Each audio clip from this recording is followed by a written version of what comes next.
Well, my definition of boss mode is pretty much doing the things that set your soul on fire, the things that you're passionate about. And I can honestly say that I've been in boss mode like my whole life, but I haven't been focused on the things that I feel like serve me well. Briefly, a little bit about myself. Like, I've always kind of been artistic. I've been drawing since I was born. Like, I don't remember a time that I couldn't draw. But I allowed, like, not to take away from my parents because they were great parents, but I allowed, like, my parents and society and school and things like that to tell me the direction that I needed to go in life, which was go to college, be this type of girl, do this, be in a relationship by this age, have kids by this age, be married by this. Like, that's what society tells you is the definition of success, is to have a job, make it a career, do it all your life, and then what? So it took me a little while to realize that my purpose in life is to share love from my perspective. So regardless of what I'm doing, it doesn't even really matter. So I went to college and on full scholarship, full academic scholarship. I went to Mississippi Valley State University and I got a degree in biology, and then I had my son. And all along I still painted, I still did art, but it wasn't I never saw it as a way of making money. I never saw me being passionate about something to be a means of making money. So I never went into boss mode on that. But I graduated from college, so you could say that was a boss mode. Then after I finished college, I went to the military. I went to the Air Force, and you could say I went into boss mode on that also. I just, you know, finished out what I had going on, then got out the military. But it was a shift in my life when I realized, after I went to nursing school and I started becoming a nurse and all those things, is I realized, like, okay, well, I have a job that I'm probably gonna have the rest of my life, but I don't feel fulfilled. So it's like, you can keep running a rat race of life, or you can find out what you're passionate about and put 100% into it, and then you'll go into boss mode, because everything that you want will end up starting to find itself towards you. So I changed my perspective of life. My perspective changed from, I have to chase success, I have to be successful, I have to make this money, I have to get this degree, I have to do all these things to impress who? And I couldn't realize who it was. So then I realized, what did you like to do all your life? I loved art, I loved to paint, I loved to share colors and share creativity, and I love to look on people's face when I'm done with my artwork. Or even I used to do hair. Even when I used to do hair or do makeup for somebody, I love the good feeling that I give people. And that's really what turned boss mode on for me, was the fact that, how can I make other people happy by making myself happy? And it's the same thing with nursing too. It's like, once you give somebody a piece of you, it's no way for you to get that back. And people think of boss mode as, oh, how can I make $1 million?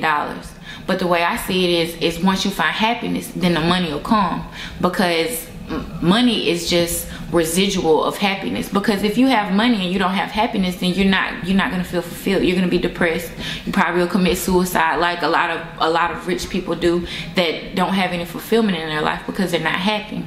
And it's like, a lot of people say, well, once I get there, I'll be happy. But that's not the thing. I realize is, once I get happy, then everything else will fall into place. And one of the things that makes me the happiest is art, is sharing my art. And once I met my boyfriend, well, I met him like 12 years ago, but once we started dating like we are now, he taught me how to tattoo. And that's really when I realized, okay, everything in my life can figure out a way to coincide with each other, so I can give the most love that I'm capable of giving to other people. That way it comes back, because that's all life's about, is that's that word, that's one of the words that I get messed up on, is reciprocity. And that just means, like, if I smile at you, I want you to smile back. If I wave at you, I want you to wave back. If I spend my money, I want it to come back to me. If I give happiness, I want happiness to come back to me. And I realized, like, through tattooing, I could share my artwork and I can share a story, and they can share the story to me. So is love reciprocated in all different types of aspects. And I'm still a nurse too, so the way I see it is figuring out time, figuring out, and you don't even have to figure it out. It'll fall into place. Everything will fall into line once your alignment with what you believe you deserve and what you expect comes together. Because a lot of times we set the intention, we say, I want this job, but when that door opens, you never walk through it. Or you say, I want to paint, but you never pour the paint and you never start to paint. And it's all about being in alignment of what you said you wanted, and when you said you wanted it, and when it comes to you, are you accepting of it? So that's pretty much what got me into boss mode, is me realizing that life isn't about a rat race. Life's about doing things that's pleasing to you and sharing love from your perspective, and everything else will come into place. Money, cars, houses, all those types of things will come into place, but that's just a secondary condition to happiness. Oh yeah, let me show y'all some of my artwork and explain a little bit of the meaning behind it. So when I first started back painting, I kind of struggled with purpose and creativity, and all of a sudden it kind of sparked in me, like, just paint your growth. So like that's a lot of what my paintings have to do with. Like the butterflies represent transitioning through life, and here it looks like she's like under fire, but she still has flowers in her hair. And it's kind of just like, because I'm a woman, I'm not like all for just, you know, women empowerment, but of course I'm a woman and I like to be empowered, so it's kind of the same type of concept.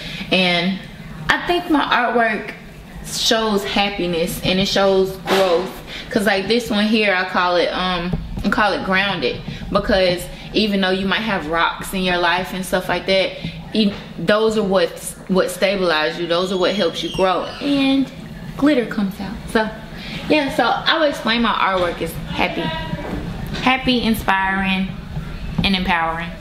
I'm Yinessa Nicole, and that's what got me into boss mode. Hey baby, huh? Come here, I got something to tell you. Come here, let me tell you something real quick.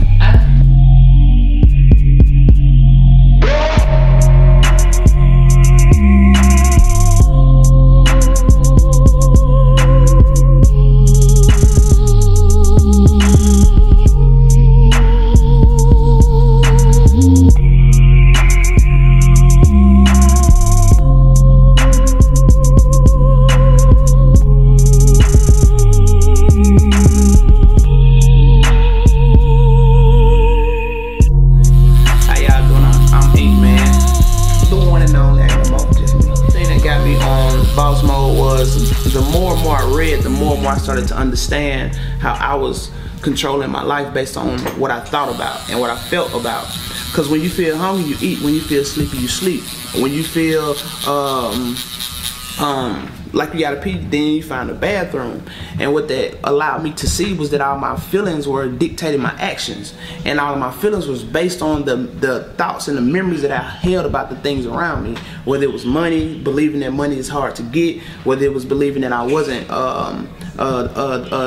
perfect, because all of these beliefs were restricting me from having endless possibilities, limitless possibilities, right? Because everything's possible if we don't cut it off with identifying things. Like a child would look at this bottle right here and see it as a G.I. Joe, a house, a car, a baseball, and they'll play with it as such. We identified it already, we called it a bottle, so we see no more use for it outside of putting something in it. If it has a hole in it, we get rid of it. And this is how we do with other people in our lives. We tend to identify people, and if they don't meet up to the identity that we held for them, then we dispose of them just as we would do with that bottle. And doing things like that ensures you that you don't really boss up, because all of your ideas and shit like that are coming from you believing that people are doing things to you, and you're not doing it to yourself. And if there was any advice that I can tell anyone right now, is that where focus goes, energy flows. Where energy flows, things grow. So whether you give energy to shit that you do want, you're gonna get it. You give energy to shit that you don't want, you're gonna get it too. So at the end of the day, you might as well give attention to what you want. And focusing on what you do want is very hard in this world, because we live in a world of distractions. If I'm gonna give two people a grocery list, one's gonna hold it in their mind like most of us do, and one's gonna write it down. that girl is gonna go on aisle 4, and she's gonna see a handsome guy. And she's gonna forget what she was supposed to get, which was the main ingredient. And when she gets back home, we can't eat. But the other girl, she had a roadmap. She had guidance to what she was going to get. So that same distraction, she seen it too. But she had guidance to what she was going to get, and she got it. And when she got back home, and we all ate great. Right? Even with the distractions, and this is how life does. Life throws in little distractions. If you have a roadmap, which is all of your goals written down on paper, saying what kind of house you want, what kind of car you want, what kind of wife you want, what kind of kids you want, now you have a roadmap. So when those distractions show up, they don't deter you off from course. But if you got it in your head because this happened today, your mama went to the hospital, this happened, you totally forgot all of your goals, and you got to start back over. So what I would tell anybody to do today is create a roadmap for your life. You're the author of your own life. Write your book, write your story. And I ask you, if I read your story, am I reading the same page over and over and over and over, or am I reading an elevating story? Because most of our pages are going to be the same shit written over and over and over and over, because we live in this whole ideal of my past is what's got me the way I am. But your past is a sure way to predict your future if you stay in the past. But if you move to the future, live in the present, you can create your future, because we are creators. That's what we're here to do. This is what we all hang around each other for. Is we create. I'm creating right now. I'm creating in your mind as you create in mine. You feel what I'm saying? Yeah. So just as well as that, once we understand that we're all creating and we're all needing each other so that we can grow within a whole consciousness, because a lot of the times, and I know that a lot of us are very religious, we have a lot of religious beliefs, and we hold and cling to those religions, giving so much attention and so much focus to the afterlife. And where focus goes, energy flows. So if you put all of your energy into the afterlife, you give no energy to this life. And this is why we now live in hell on earth. But if you gave attention to this life could be heavenly, if you gave attention to it. But we believe that this life is a boot camp for afterlife. So we do everything for afterlife. And it's like, no, let's live this life, and then afterlife would be great. So we live 2 heavenly lives. Yeah. Right? Makes a little more sense that way, right? Because I would definitely rather have $2 than $1. So if I can get good here and good there, why not? This is logic, right? This is logic within reason, within emotion. Because the logic says, hey, 2 is better than 1. And then it says, hey, it does feel good to feel good, right? Now, most of us are believing that we're creating this good feeling from bad situations. So we go through bad situations, and once that situation is placed upon us, we now live within that moment over and over and over and over. And as you live in a moment of experience that happened, let's say that one of you guys broke up with a girlfriend or a boyfriend. The breakup was hard, it hurt you deeply, right? So because of that, living in that experience within a period of weeks becomes a mood. So it's like, man, she's been in the mood. You know, she went through a breakup, so she's been in the mood. After a period of weeks of reliving that same experience in your mind as if it's going on right now, then now it has become an attitude. Now she has an attitude. It's like, hey, what's wrong with her, man? She went through a breakup. She's got a bad attitude right now. And after a period of years of reliving that same experience, it has become a personality trait. Now she just don't trust men. And this is how most of our lives go. We hold on to experiences that we should have let go, because you can't climb up a mountain with bricks on your back. But there's no such thing as a smooth mountain. So therefore, those hurdles are gonna come. But you gotta understand. Once it comes, understand the experience, see where you took in creating it. Learn from it, drop the brick off, and keep moving up the mountain. Yeah. But you can't stack them fucking bricks up on your back and then say, man, my past got me like this and I gotta get it out the mud. You gotta get out the mud because you're mean and you're like a threat to people. That's why you gotta get out the mud, because you got all these fucking bricks on your back of anger, hatred, resentment, fear, a whole kind of shit. And you're never gonna move forward at all with all this shit piled up on your back like that, because it's very, very hard, right? So with that being said, the information that I would offer for everybody that's watching me, that's gonna listen to this, that's gonna look at this, is to give focus to things that you want. Every topic is 2 topics, what's wanted and what's unwanted. Give attention to the things unwanted and you feel things unwanted. Give attention to the things that are wanted and you feel things that are wanted, like love and happiness. And a lot of people are searching for this thing called happy. If I ask 15 people, what do you want in life? They just say, I want to be happy, I want to be happy. Well, happiness is a temporary emotion, and it comes and it goes. It pokes at you, and anger pokes at you, and joy pokes at you. Nobody's 100% happy all the time. Nobody's 100% mad. Nobody's 100% sad. These are temporary emotions. Joy is what we should be trying to go and live within, because joy is a state. Happiness is an emotion. It's temporary. Yeah. Joy says, you've ever heard somebody say, enjoy your food, enjoy the park, enjoy your kids. If you do everything with joy, all those other emotions live within inside of that.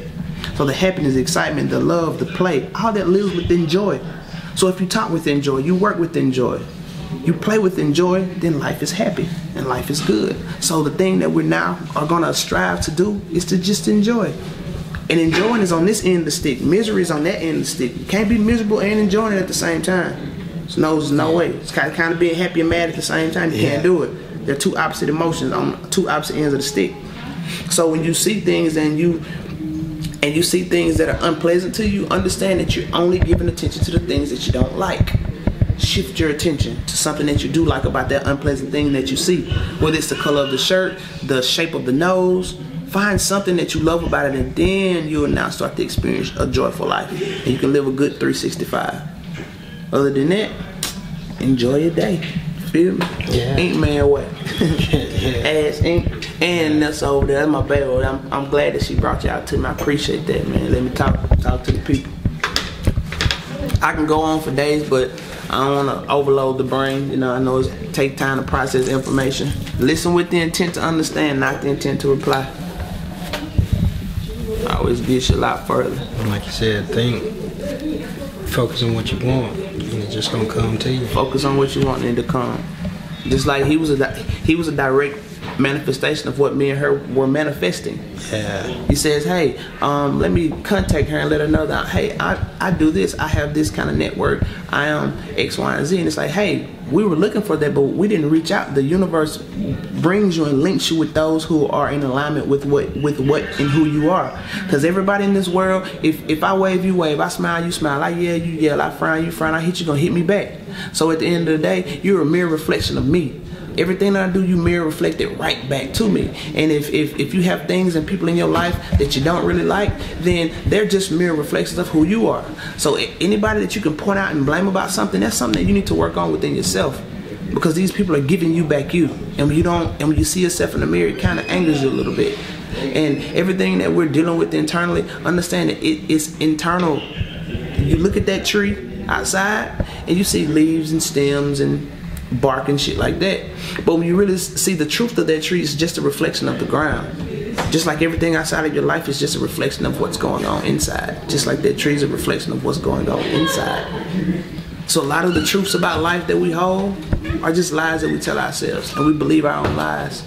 And the more we believe a lie, the more we try to support it with new ideas about the lie, right? We say, hey, well, the reason I'm mad at this person is because they did X, Y, and Z. Well, did they have a mad maker?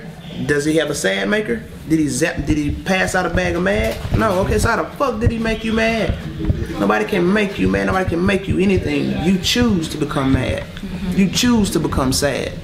All these things are choices. And if you're making choices based on this feeling that you feel all the time, you just want to feel your way around the world, your feelings are going to change. And once you make a decision, now you got to deal with it. So understand that it's okay to feel emotion. It's never okay to act on that emotion unless it's an emotion of love, an emotion of joy, an emotion of excitement. Well, hold on. The emotion of excitement can get you in bad situations sometimes too, but most of them are going to be good. What's up, baby? Hey. What's up? You got something you want to say? Talk to me. I just walked in on the conversation. I don't know what you were saying for real. Oh yeah, just talking about joy and stuff like that. And a lot of us have a little voice in our head, just like right now. Everybody that's watching this, that little voice in your head is talking about me. Whether it's talking about my chain, my tattoos, my earrings, my teeth, my hat, your voice is talking to you. And that voice is the thing that makes you do things that's out of your character. We call that voice the chimp. That voice is known as a chimp because 96.6% of our DNA structure is chimpanzee. 1.3% cognitive thinking. I learned this from Dr. Joe Dispenza. You can look him up on YouTube. This 1.3% of us is the only thing that makes us human, asking who, what, when, where, why, and how. This is what gets us to the truth of the matter. Let's say that I said, hey, I'm going to the store. You would say, what store? To ask for the right thing back, because you wouldn't say, hey, bring me back some chicken, I'm not going to a chicken store, right? So we ask questions in order to get to the truth of things. This second part of us is known as our chimp, is what gets us in all of our trouble. It's the emotional part of us. It's the feeling. But the importance of the chimp is to keep us safe and keep us alive another day. So it's very important in our lives. It's just that we need to get management over it. That management is now naming this little voice, because my little voice, I named him James. James like to talk shit to me all the time, so if I call my girl and she don't answer, James pops up, boop. Hey man, if I was you, I'd call her back, man. No bitch ain't shit, man. No, she probably suck a D right now. And if I listen to James, I'm gonna pick that phone up and I'm gonna call again. And if I don't answer, all of us are artists.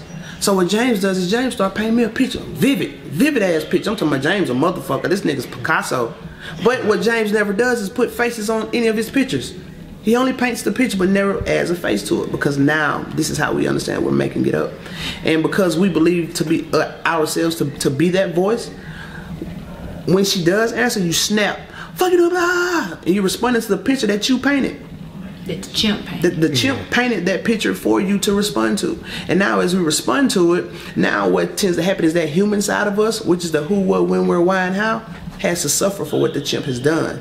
So now I've hurt my relationship because I am becoming very chimpish, because I believe that I am it and it is me and it's not, right? And you know, it's a big thing going on now that everybody wants to be awake. Everybody wants to be so awake. But in my opinion, like, enlightenment has very little to do with being awake, because everybody's awake. It's about being aware of yourself. It's about being aware of the emotions that really don't even have any grounding to it. It's like, where did this come from? Did this come from a memory? Did this come from me creating it? Or what's the facts? What's really going on? Right.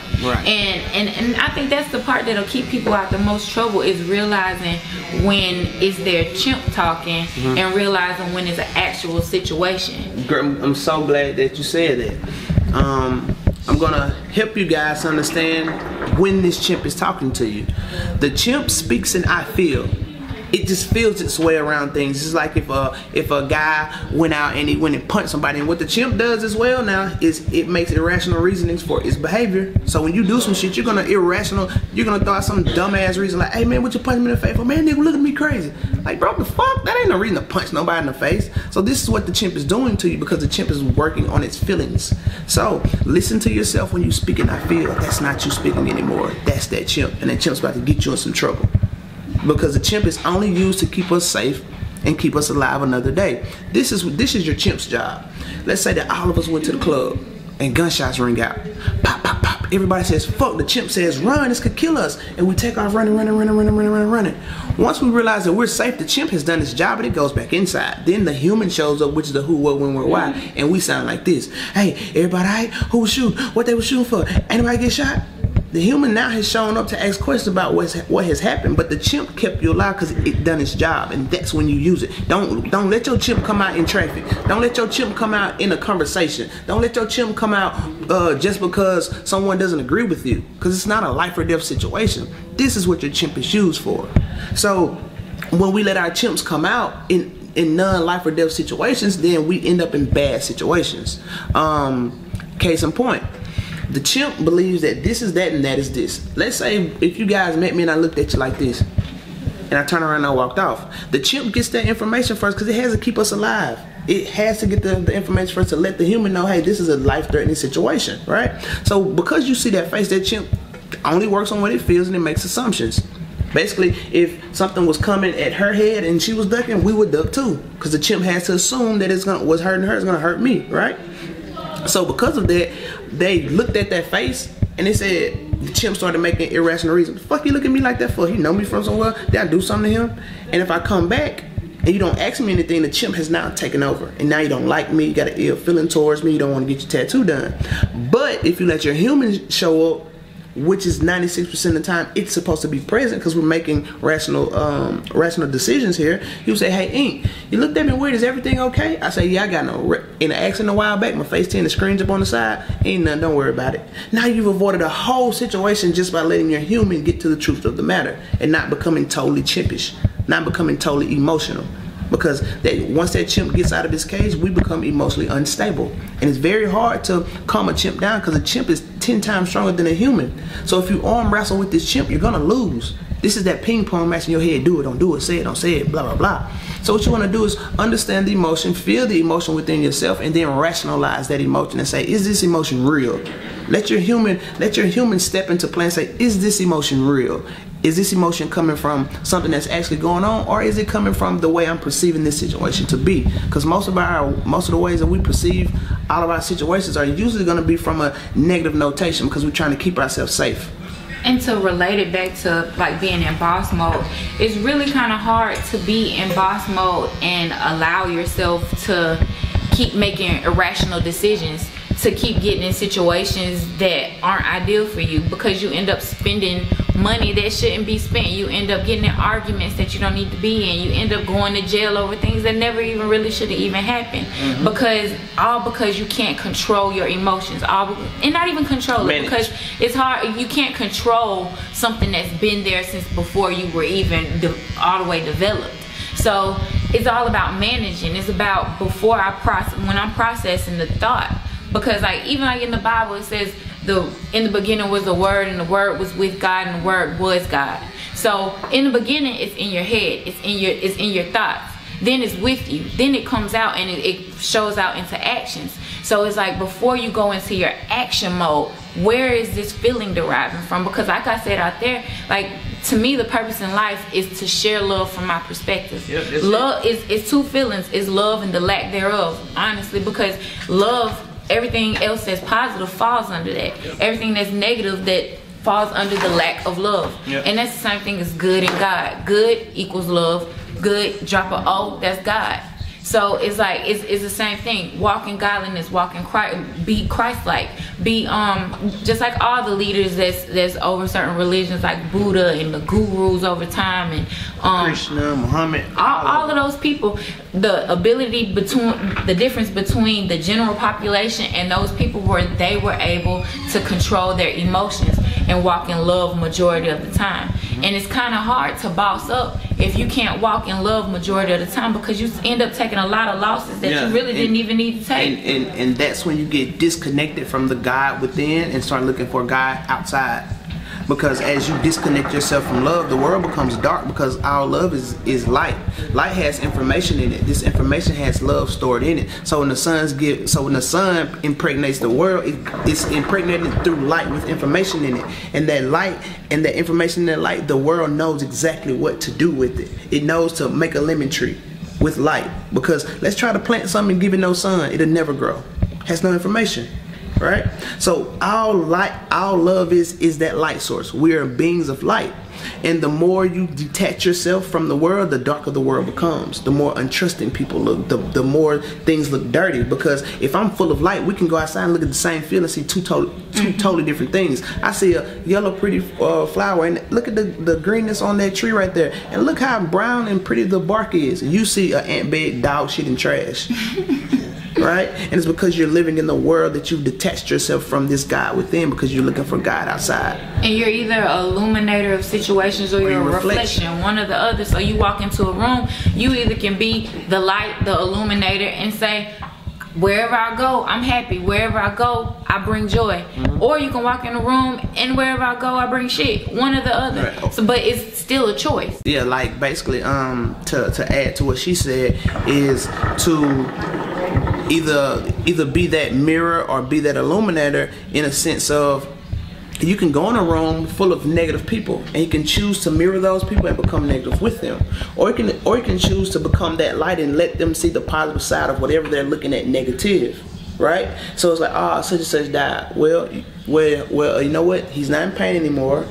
Things are gonna be great. You learned a lot from him. You had a good time with him. So you push off the positive side of things, so that that emotional, that unconscious, what am I looking for, baby? That unconscious taught behavior within suffering goes away, because now you're moving further towards what you do. Like, when's the last time anybody ever asked you, hey, what's right? When's the last time anybody ever asked you that? They say, hey, what's wrong? Because we want to indulge in suffering. This is what we do. Case in point, If you didn't get to go to school, you say, I didn't have a fair chance. This is why my life is this way. If you did get to go to school, you say, man, school stressed me out and the test was fucking hard. If you can't have kids, you say, I'm sad I can't have kids. If you have kids, you complain about the kids. I'm sorry, I just spit on my boy. My bad. No, you get If you don't have a mate, you say, I'm lonely, I'm single. If you do have a mate, you fucking complain about it. If you're poor, you say I'm in poverty. If you're rich, you say taxes are high. So what you gotta understand is that what we as humans have conditioned ourselves to just suffer no matter what, because we're now detached ourselves from what we are, which is nothing but that light and God beings, which is all good. That's what we say. It's all God. Look, you got a perfect shot. God. Shout out to him here. It's all God. That means that it's all good, and that's what we are. So if we see each other as that, then we can respect each other the same way that we respect God, right? We can love ourselves the way that we expect God to love us. I put God first. Well, put that person in front of you just as well. Do them the exact same way, and then we all walk around as gods. And now we live in heaven on earth. Because life is all about perspectives. And I heard Star Guru say, you can change the past. Everybody's like, oh, you can't change the past. My past is shitty and this happened to me and that's why I am the way I am now. But you can change the past. Just change your perspective of it. Because every door that closed opened a new one. Yep. Every door that opened to a new one led you to a new hallway. So it's like you don't have to look at the bad things that happened to you, the losses that you took as a loss. If you look at it as a learning experience, and as contrast, this speaker Abraham Hicks, she likes to say that life is necessary. Contrast is necessary because it's called life experience. If you didn't experience the bad things in life, you would never appreciate the good things. If it never rained, I would never say that the sky is beautiful when it's blue and the sun is out. Right. So it's like those things are necessary. Those hits are necessary, but it's all about your perspective of it, and that's the only way you can change the past, is to change your perspective of it. It wasn't a bad time. It wasn't horrible. It wasn't none of those things. It just led me to the place that I am now. So with what she said, I had a weird situation moving to Atlanta, Georgia. I got in a shootout in my apartment. Full-fledged gunfight like a movie. They hit my lights, kicked the door in, gunshots, all kind of crazy shit. And for the longest, I had this thing that we know as PTSD. I couldn't sleep, I couldn't do any of these things. And the reason was because I was carrying around resentment on me. I was carrying around me believing that someone had done something to me. And once I changed my past and changed what that I believed about what happened to me, I see where I did wrong and how I created it. So I called the guy that did it, and I forgave him for it. As I forgave him, I slept like a baby that night. And I hadn't slept good for 4 years. I slept like a baby because now all that shit was off of me, and I looked at my past and I changed it. I changed my past and realized that, hey, what I did back then created all of this. What I did back then helped me create this. What I did back then helped me create this. So that past is very, very good. And when you look at your childhood, you say, hey, man, my mama did the best she could, or the best she couldn't. But whatever she did brought me here, and I'm good. I'm God. I'm good now. And you can't forget that. So if you now look at this past as alright, this shit got me strong as fuck. Now your past doesn't condemn you to that same feeling of feeling like your past was shit. Because if you feel like your past was shit, then you're gonna create more shit. If you feel like your past was the shit, then you're gonna end up being the shit. That's how you boss up. That's how you boss up. Boss up, understand that you are the shit. Don't you ever let nobody tell you that you're not. You never let nobody tell you that you're not perfect. Everything that you're doing in this moment is perfectly aligned with what you're thinking and feeling about. So if these thoughts and these feelings aren't in alignment with what you want to feel, change your thoughts and move your focus. And that's how you boss up. Inkman. Yeah, that was